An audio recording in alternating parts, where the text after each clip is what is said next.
할렐루야. 우리 옆 사람과 인사하시죠. 예수 안에서 사랑합니다.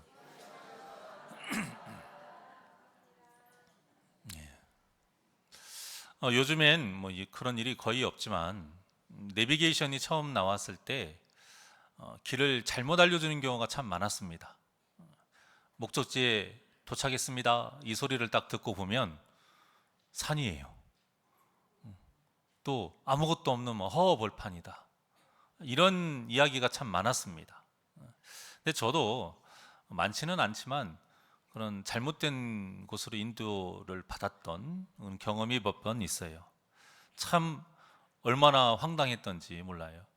그런데 이런 일이야. 차를 다시 돌리면 되니까요.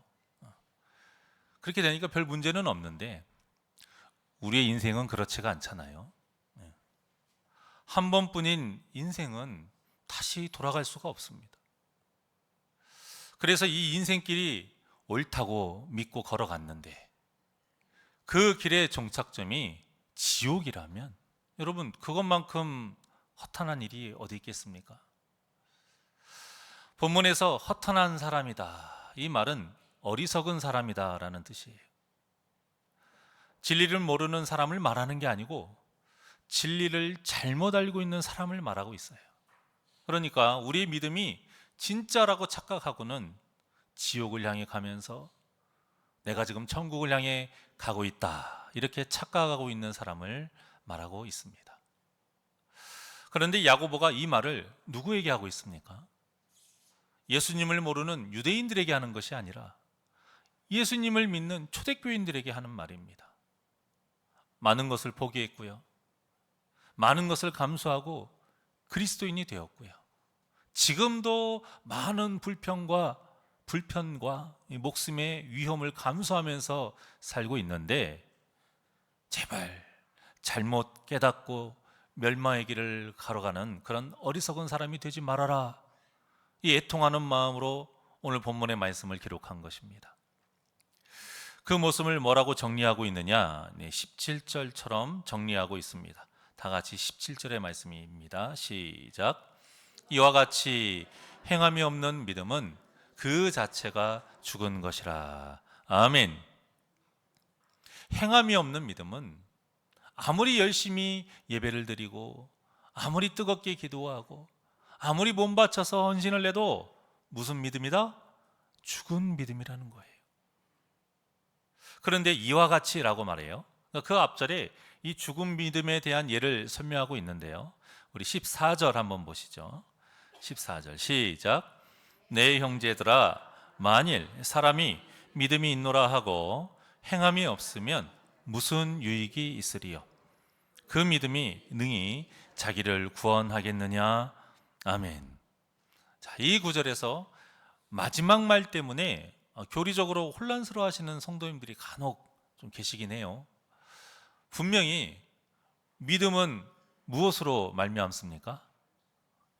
구원은 무엇으로 말미암습니까? 오직 믿음이지요. 오직 믿음으로 구원받는다고 우리가 알고 있잖아요. 그런데 오늘 본문의 이 말씀은 행함으로 구원받는다는 뜻인가? 이렇게 생각할 수 있어요. 근데 그렇지 않습니다.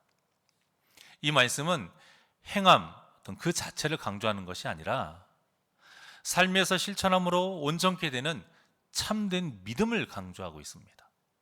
뿌리가 무엇이냐? 구원은 오직 믿음으로 말미암아 이루어지는 것이긴 한데 행함이 없는 믿음은 가짜 믿음이다 이거예요. 죽은 믿음이기 때문에 당연히 구원의 역사가 없다라는 말입니다. 자, 그러면서 자세하게 또 예를 듭니다. 15절과 16절의 말씀입니다. 시작. 만일 형제나 자매가 헐벗고 일용할 양식이 없는데 너희 중에 누구든지 그에게 이르되 평안히 가라, 덥게 하라, 배부르게 하라 하며 그 몸에 쓸 것을 주지 아니하면 무슨 유익이 있으리요? 아멘. 자, 이 말씀을 그 오늘날의 현실에 맞춰서 이해를 하면 좀 부족합니다. 많이 부족해요. 당시 상황에 맞춰서 우리가 이해를 해야 됩니다. 헐벗고 일용할 양식이 없다라는 뜻이 그냥 먹고 살기가 좀 힘들다, 이런 정도의 뜻이 아니에요. 당장 죽을 수도 있는 그런 생사의 기로에 선 절박한 상황을 말하고 있습니다. 신명기에 보면 이런 말씀이 있어요. 아무리 저당이 잡힌 물건이라 해도 맷돌하고 겉옷은 저녁에 다시 돌려줘야 돼요. 그리고 그 다음 날에 다시 받아야 했습니다. 왜 그랬냐면, 자, 맷돌이 뭐 하는 겁니까? 곡물을 가는 거잖아요. 곡물을 갈아야 그것으로 빵을 만들어 먹을 수가 있어요. 그래야 굶어 죽지 않습니다. 또 겉옷은 당시에 이불의 역할을 같이 했어요.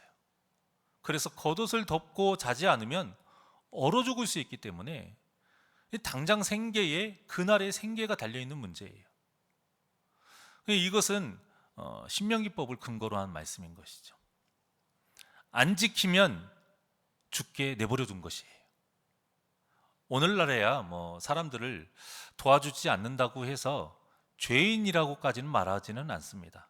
뭐 야박하다, 뭐 이 정도까지는 들을 수 있겠지만, 뭐 그렇다고 법을 어긴 것은 아니니까요. 하지만 당시에는 하나님께서 정하신 율법이기 때문에 여러분, 죄를 짓는 거예요. 세상 사람들은 안 해도 된다 해도요, 하나님의 사람은 반드시 해야 되는 것이에요. 그래야 그 믿음이 진짜라고 말하는 것입니다. 여러분, 우리가 예수님을 믿으면 반드시 바뀌어야 되는 게 있어요. 그게 바로 가치관입니다. 세상적인 가치관에서 성경적인 가치관으로 반드시 바뀌어야 됩니다. 가치관이 뭐예요? 내가 소중히 여기는 것들, 그것이 바뀌어야 된다는 거예요. 이것을 성경에서는 거룩의 새 사람을 입었다라고도 하고요, 또 거듭났다라고도 또 말을 합니다. 자, 이렇게 우리의 가치관이 변하게 되면 무엇이 바뀌냐면, 세상에서는 죄가 아닌 것이 우리에게, 이제 믿는 자들이 이제 죄가 되는 경우가 생기게 돼요. 대표적인 예로 우리 십계명을 들어보면 5계명에서 10계명까지는 분명히 세상에서도 죄입니다. 그런데 1계명에서 4계명까지는 세상에서 죄입니까? 죄가 아닙니까? 죄가 아니에요. 하지만 우리 믿는 자들에게는요, 5계명에서 10계명보다 더 중요하고 기본이 되는 계명이 1에서 4계명입니다. 그래서 1에서 4계명을 어기면 정말 무서운 죄를 짓는 거예요. 그리고 1에서 4계명을 지키는 자만이 5에서 나머지 10계명을 제대로 지킬 수가 있어요. 이게 신앙의 원리예요. 이것이 10계명에 딱 내포되어 있는 신앙의 원리입니다. 그래서 헐벗고 일용할 양식이 없는 사람에게 거칠애로만, 말로로만 그냥 평안히 가라, 덥게 하라, 배부르게 하라, 이렇게 말하면서 착한 척은 다 하고 정작 도움을 주지 않으면 그냥 야박한 사람 정도가 아니고 사람을 죽이는 일이에요. 행함이 없는 믿음으로 이런 살인까지 지을 수 있는 그런 죄인이다라고 말하는 겁니다. 이렇게 죽은 믿음으로 허탄한 삶을 사는 성도는 18절과 또 19절과 같은 조롱을 당하게 된다라고 야고보가 말합니다.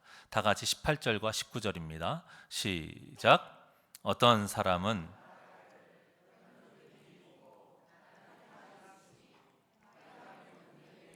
내게 보이라. 나는 행함으로 내 믿음을 네게 보이리라 하리라. 내가 하나님은 한 분이신 줄을 믿느냐? 잘하는도다. 귀신들도 믿고 떠느니라. 아멘. 이런 사람이 있다라는 거예요. 나는 내 믿음을 말씀을 실천하는 삶으로 나 증명할 수 있어. 그런데 너는 도대체 네 믿음을 무엇으로 증명할 거냐? 이렇게 조롱한다라는 거예요. 그리고 그보다 더 심한 조롱이 뭐냐면 19절의 말씀이에요. 이 말은 너 정말 잘하는구나 이런 말이 아니고요, 비꼬는 거예요. 자, 어떤 사람이 실수하고 못했어요. 그러면 우리가 잘한다, 잘해 이렇게 말하기를 하잖아요. 이게 정말 잘했다고 해서 말하는 거예요? 비꼬는 거죠. 왜 이렇게 못하냐, 이렇게 비꼬는 말이에요. 19절도 지금 그런 말인 거예요. 참 잘한다, 그런 거죠. 굉장히 충격적인 말입니다. 그러면서 뭐라고 하느냐면 이 귀신들도 믿는다라는 거예요. 가짜 믿음이죠. 우리가 흔히 말하는 귀신 믿음인데, 근데 이 귀신들도 믿고 뭐 한다고 합니까? 떤다고 그래요. 떤다고. 그런데 사실 이 말은 귀신과 같다라는 뜻이 아니고요, 귀신보다 못하다라는 뜻이에요. 우리가 귀신 신앙이라고 쉽게 비난할 일이 아니에요, 여러분. 귀신은 떨기라도 한다 이거예요. 귀신은 떨기라도 하는데 행함이 없는 죽음, 이 믿음은 자신의 죄를 깨닫지 못해서 떨지도 않는다라는 것입니다. 뭐하지 않는다라는 얘기예요? 회개하지 않는다라는 것이죠. 그렇게 되면 어떻게 되겠습니까? 구원에 이를 수 없게 되는 것입니다. 여러분, 제가 계속 말씀드리지만 우리가 죄를 지어서 지옥에 가는 것이 아니고요, 회개하지 않아서 지옥에 가는 것입니다. 벌벌 떨지 않는 신앙생활을 하는 성도만큼 허탄한 사람이 없다라는 겁니다. 하나님을 두려워하지 않고 죄를 짓는 것에 떨지 않는 사람이 제일 어리석은 사람이라고 지금 야고보가 말하고 있는 거예요. 우리 새날교회 성도님들은 세상 어떤 일보다도 하나님을 두려워하고 죄를 짓는 것에 떠는 참된 믿음을 가지시기를 간절히 소망합니다. 야고보가 안타까운 마음으로 이어서 믿음을 인정받는 그 성경 인물을 예로 듭니다. 두 명을 예로 들죠. 누굽니까? 아브라함과 기생 라합이에요.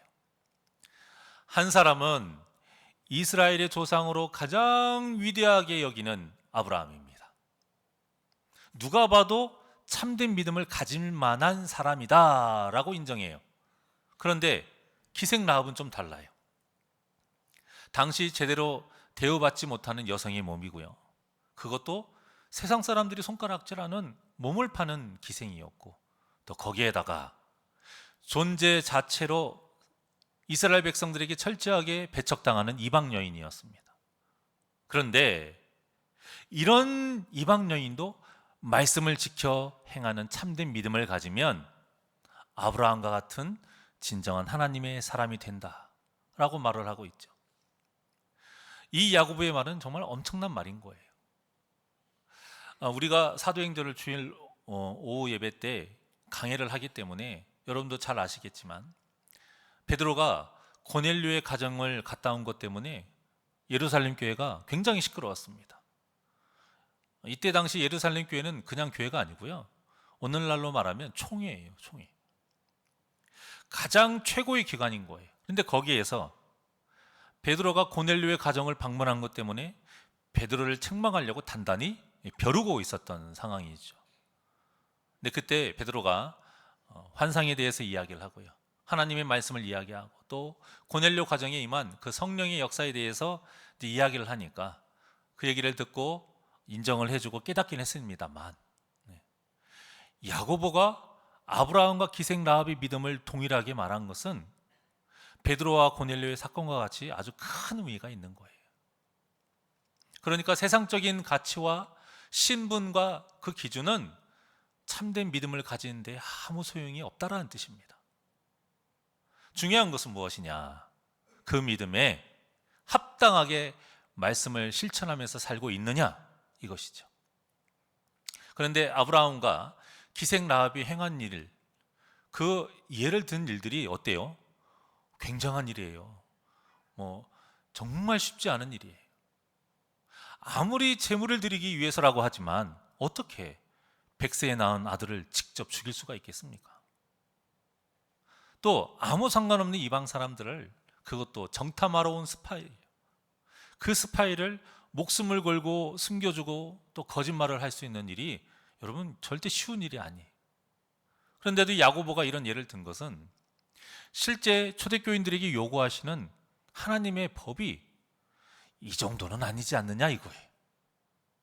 이 정도로 크지는 않으니까 충분히 할 수 있는 일 아니냐, 왜 그런 일도 하지 못하느냐 라고 책망하고 있는 겁니다.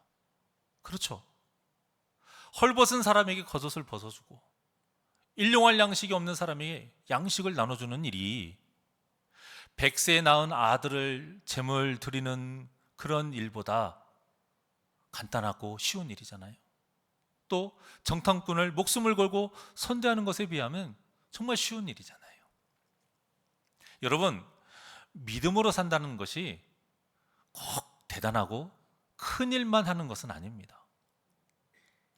물론 북한의 지하 교인들이나 아니면 이슬람권 국가의 그 그리스도인들에게는 아직도 목숨을 걸고 행하는 굉장히 큰 일이에요. 그것이 바로 믿음을 지키며 사는 일이에요, 그들에게는. 하지만 우리는 그렇지 않잖아요. 복음을 전한다고 해서 여러분 먹고 사는 문제가 막힙니까? 아니면 교회 다닌다고 해서 어디 잡혀갑니까? 그러지 않잖아요. 우리 마음 편하게 하나님께 예배드리고 복음을 전할 수 있잖아요. 이거 얼마나 감사한 일입니까? 그렇다면 나중에 하나님의 심판대 앞에 섰을 때 누구에게 더 큰 상을 주실 것이며 누구에게 더 큰 벌을 주실까요? 우리는 이 질문의 답을 다 알고 있습니다. 그러니까 여러분, 우리가 계속 참아주고 또 한두 번 이해해주고 참 힘써서 용서하고 사랑하는 일이 엄청 큰 일인 것 같죠. 물론 쉽지 않은 일이고 참 귀한 일이긴 합니다만, 목숨을 걸고 믿음을 지키는 오늘날의 북한의 지하교인들이나 아니면 이슬람권 그 국가의 그리스도인들에 비하면 작은 일이잖아요. 그래서 조금 참아줬다고, 조금 이해해줬다고, 조금 용서하고 사랑해줬다고 여러분 자랑할 것이 못 된다라는 거예요. 그리고 그렇게 어려운 일도 아니라는 겁니다. 아브라함이나 다윗이나 다니엘이나 순교했던 사람들, 그들의 어떤 믿음과 비교를 하자면 너무 대단해서 좀 어렵습니까? 그러면 다른 사람은 둘째치고 이 북한의 지하교인들, 이슬람권 국가에 있는 그리스도인들과 비교를 한번 해보자 이겁니다. 우리가 아무리 힘들게 순종해도 그들만큼은 아니잖아요. 우리가 아무리 힘들게 말씀대로 살아도 그들만큼은 아니지 않습니까?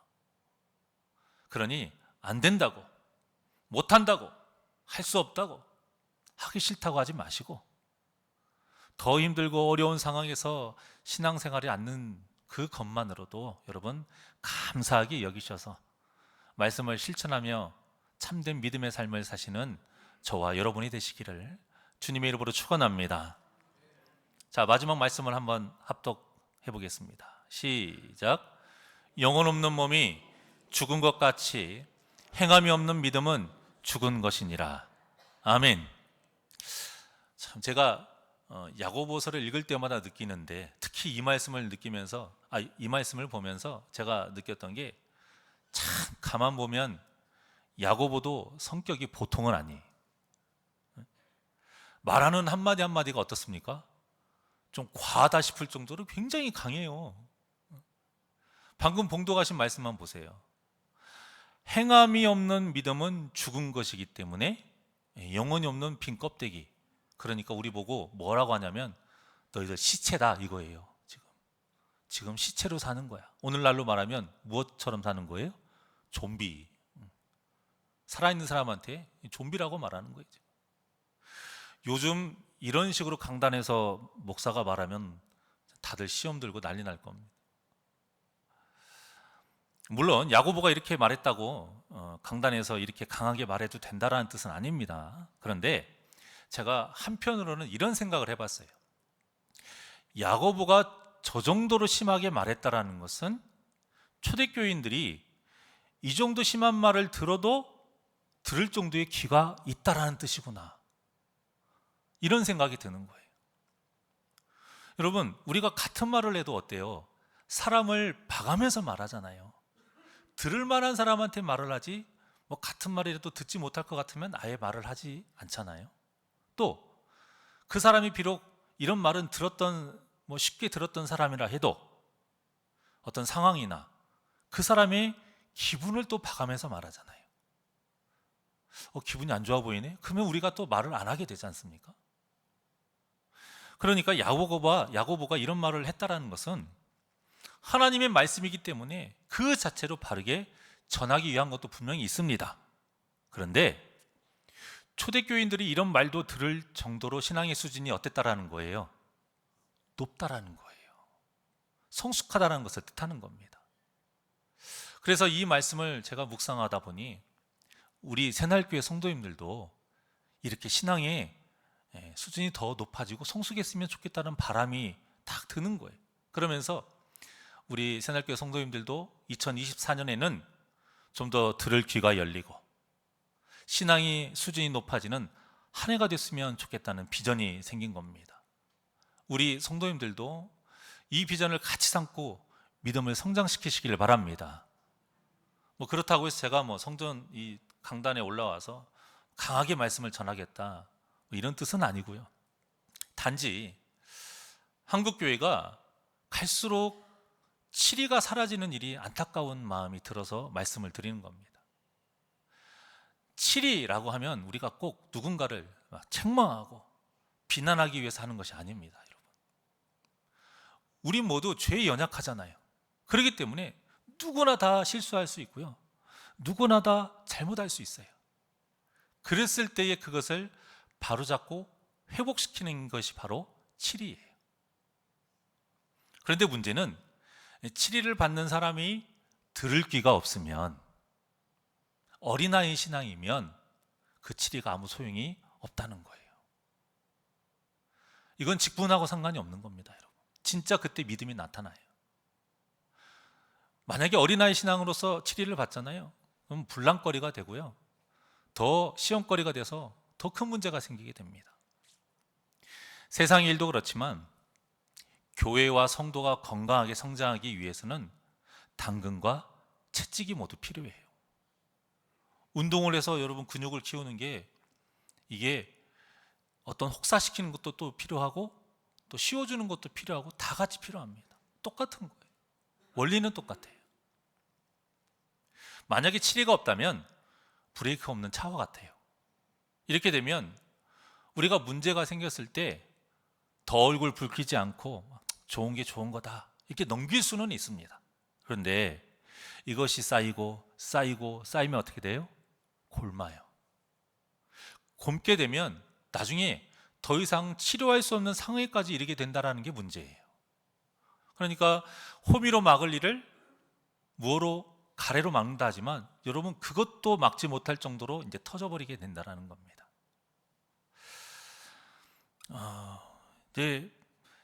물론 우리 새날교회는 이렇게 치료할 일이 없어요. 지금은 치료할 일이 있어서 제가 이 말씀 드리는 거 아닙니다. 오해하지 마십시오. 그런데 이런 문제가 안 생기리라 할 법이 없다라는 거예요.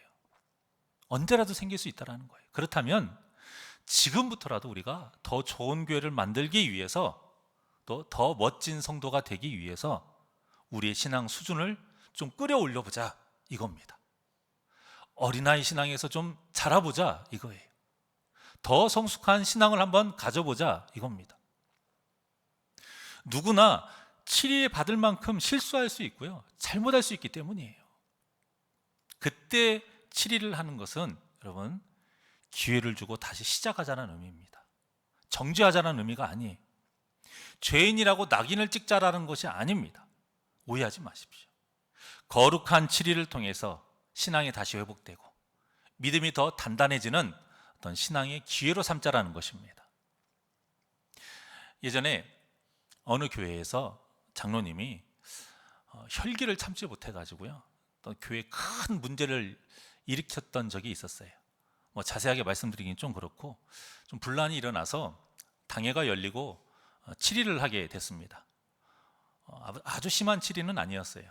한 달 동안 당회 참석 금지하고 또 어떤 예배위원 기도 같은 거, 봉헌위원 같은 거, 안내 이런 봉사 다 무조건 금지시키고 기관에 속한 사역도 다 금지. 대신 한 달간 새벽 기도에 무조건 참석하고 또 저녁에 시간을 아예 정해줬어요. 그 시간에 교회에서 1시간 이상 기도하는 것, 이게 치리였습니다. 근데 여러분 이렇게 당회에서 치리를 하게 되면 교회에 공식적으로 계시를 하게 되어 있어요. 그래서 모든 성도가 다 알게 합니다. 그러니까 장로님 입장에서 얼마나 창피했겠어요. 그런데 놀라운 일이 벌어졌습니다. 성도님들이 이 장로님을 비난하는 것이 아니라 아까 뭐라고 말씀드렸어요? 저녁에 정한 시간에 나와서 1시간 이상 기도하라고 질의를 한 거예요. 그러니까 장로님이 기도하는 시간에 성도들이 다 같이 나와서 기도를 같이 한 겁니다.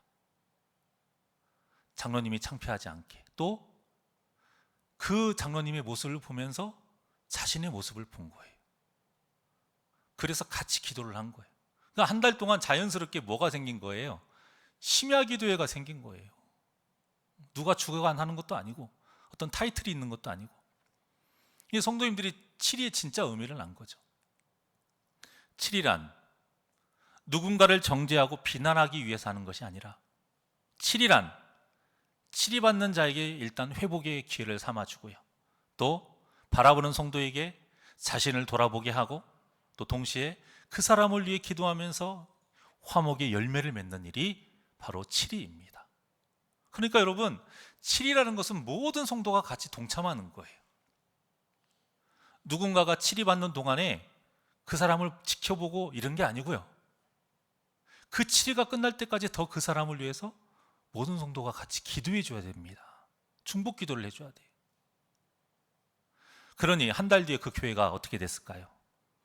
더 따스해지고 화목해지는 건 당연한 것이죠. 우리 새날교회도 이런 아름다운 화목의 열매가 맺어지기를 원합니다. 그러려면 꼭 7위가 아니더라도 서로를 위해 중복 기도를 아주 어떻게 해야 될까요? 많이 해야 됩니다. 그런데 우리가 좀 연약하다 보니 자유롭게 중복 기도를 한번 해보십시오 라고 했더니 잘 안 한 것 같아서, 하시는 분도 있지만 좀 부족한 것 같아서, 그래서 제가 주보에다가 지금 뭐 넣었습니까? 네, 그렇죠. 각자의 기도의 제목을 적으시라고 제가 넣어드렸어요. 성도 기도 제목 적으라고. 다음 주일부터는 제가 중보기도함을 뒤에다 놓을 겁니다. 그럼 여러분들이 이것을 적으세요.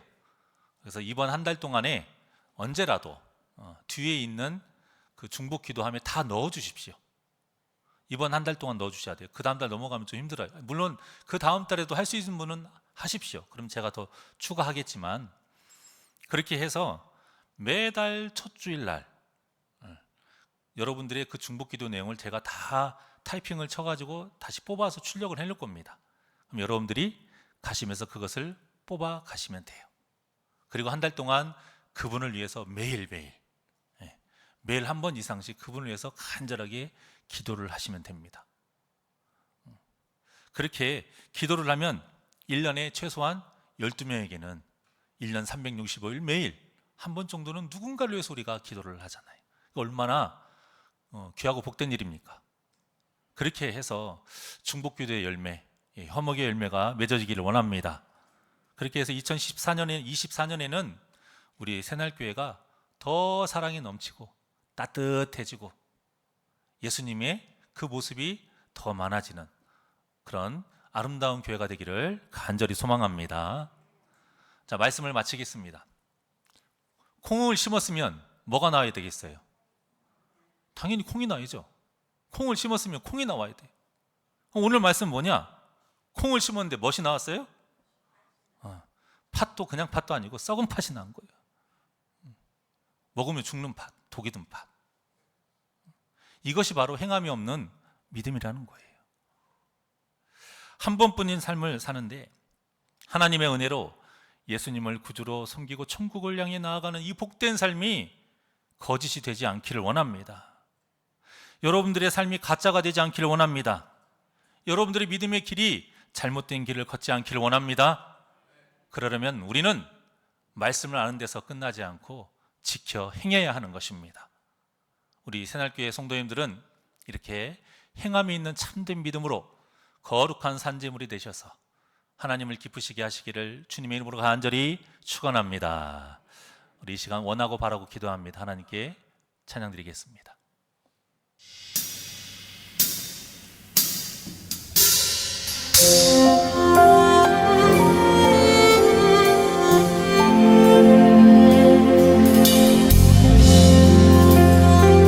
이 세상을 살아가는 동안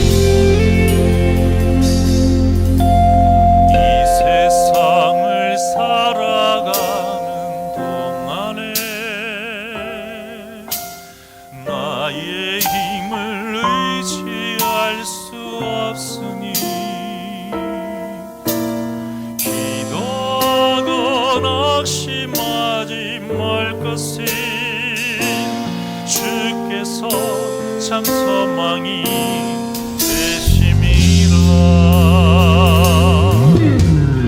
이 세상을 살아가는 동안에 나의 힘을 의지할 수 없으니 기도하고 낙심하지 말 것은 주께서 참 소망이 되심이라. 하나님의 꿈이 나의 비전이 되고 예수님의 성품이 나의 인격이 되고 성령님의 권능이 나의 능력이 되길 원하고 바라고 기도합니다. 우리 두 손을 가슴에 얹고 이 찬양의 가사가 우리 신앙의 고백이 되기를 원합니다. 주의 길을 걸어가는 동안에 세상의 것 의지할 수 없으니 감사하고 낙심하지 말 것은 주께서 참 기쁨이 되심이라. 하나님의 꿈이 나의 비전이 되고 예수님의 성품이 나의 인격이 되고 성령님의 권능이 나의 능력이 되길 원하고 바라고 우리 두 손 높이 들고 고백합니다. 하나님의 꿈이 나의 비전이 되고 예수님의 성품이 나의 인격이 되고 성령님의 권능이 나의 능력이 되길 원하고 바라고 기도한 하나님의 꿈이 나의 비전이 되고 나의 비전이 되고 예수님의 성 나의 인격이 되고 너의 인격이 되고 성령님의 권능이 나의 능력이 되길 원하고 바라고 기도합니다. 기도하시겠습니다. 사랑이 많으신 하나님 아버지, 하나님의 그 사랑을 알기에 우리가 그 사랑을 마음에 품고 하나님의 그 말씀을 순종하며 살아가며 우리의 믿음이 참된 믿음이 되게 하여 주시옵소서. 절대 죽은 믿음이 되지 않기를 원합니다. 우리의 삶의 모든 그 순간순간에 은혜 받은 자답게 하나님의 말씀을 지켜 행함으로 이 땅에 예수님이 어떻게 살았는지 증거하는 그런 삶, 살아있는 믿음, 참된 믿음 살아가게 하여 주시옵소서. 귀신보다 못한 믿음, 그나마 그들은 하나님을 알기에 하나님 앞에 떱니다. 그런데 우리는 예수님을 주인으로 삼았다 하면서 하나님의 자녀가 되었다 하면서 죄를 짓고도 떨지 않는다면 이것이 어떻게 귀신보다 나은 자, 살아있는 그런 참된 믿음이라 할 수 있겠습니까? 아버지여, 우리의 삶을 언제나 되돌아보고 말씀을 통해서 더 예수님의 모습을 닮아가며 참된 믿음의 삶 살게 하여 주시옵소서. 그래서 주님을 기쁘시게 하고 또 우리 교회를 온전한 교회로 세우며 어린아이 신앙에서 머물지 않고 장성한 그런 믿음으로써 하나님의 영광을 위해 살아가는 귀하고 복된 성도님들 되게 하여 주시옵소서. 감사하며 예수님의 이름으로 기도하옵나이다. 아멘.